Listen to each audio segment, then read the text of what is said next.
Hi, this is Mrs. Ziegler, and I'm going to review your laws of motion, Newton's laws of motion, which there are three of them. These are the fill-in notes that you should have completed. I'm just reviewing them. So, first law of motion, which is actually called the law of inertia, which states that an object at rest will stay at rest and an object in motion will stay in motion at constant velocity unless acted upon by an unbalanced force. So essentially, the thing that you have to remember is that if something is not moving, it will not move.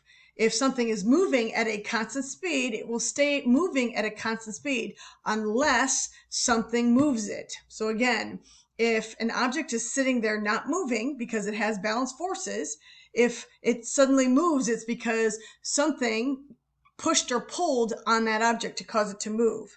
Okay, so the word inertia. Inertia is a vocab word that you need to know that objects, matter, have. It is the property in which resists the changes in motion.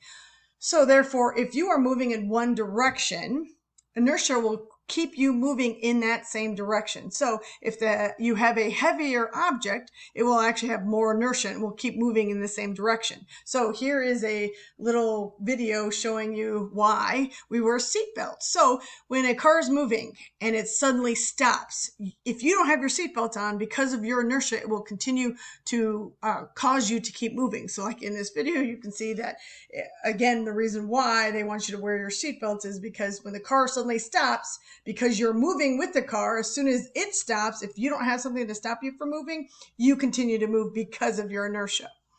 Okay, another vocab word, which we already know, is equilibrium. Equilibrium is when the forces are balanced. Again, balanced forces mean that the forces cancel each other out, meaning that they are opposite in direction and equal in magnitude. So therefore, net force is zero. So if you have zero net force, then you have balanced forces, which means that it is an equilibrium. Newton's second law, which it is called the law of acceleration. This states that a net force causes mass to accelerate. This is actually the math portion of our unit. So understanding what net force causes the mass to accelerate means that if you have more mass, it's going to accelerate less, meaning that it's going to be harder to move. Whereas if you put a lot of force on an object, it's going to have more acceleration, meaning that if I push an object hard enough, it's going to move fast. So this is the math portion. So force, the net force, is equal to mass times acceleration. So remember our units for force is newtons, capital N. Our units for mass is kilograms, and then the units for acceleration are meters per second squared or meters per second per second. So I would highly recommend you write these formulas down. So on your paper, you have your triangle. So we don't use the triangle, so I'm rearranging this formula to solve for what you're solving for. So for example, if I'm solving for mass, that means I've been given my net force, and I'm going to divide that by acceleration. If I'm solving for acceleration, that means I've been given net force divided by the mass. Again, take a moment or pause this part in order to write down these three formulas that you will use for this unit in the math. All right, so we're going to do practice problems. So first one here is, what is the net force of an object that has a mass of 10 kilograms and is accelerating at 10 meters per second squared? So again, we have our formula, which you have to write down. Then you have to write down your knowns, which are known as 10 kilograms. Acceleration is 10 meters per second squared.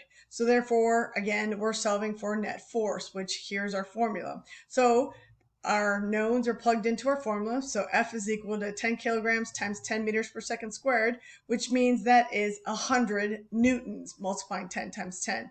Remember, newtons actually stands for kilograms times meters per second squared. All right. If an object is accelerating at 10 meters per second squared and has a net force of 10 newtons, what is the object's mass? So again, we have our formula. We identified that we're solving for mass. So this is actually the formula that you want to use. So we have acceleration, 10 meters per second squared. We have our net force, which is 10 newtons. Again, if I plug it in using this formula, that's how it looks. if I plug it in using this formula, this is how it looks. And mathematically, we know we're dividing 10 divided by 10. Newtons is divided by meters per second squared, which leaves us with 1 kilogram as our mass. All right. Newton's third law, which is called the law of reactions. It states that when object A exerts a force on object B exerts a force of equal and in opposite direction, equal magnitude in opposite direction. So essentially, the quick way to know it is for every action force, there is an equal and opposite reaction force, meaning that all forces come in pairs.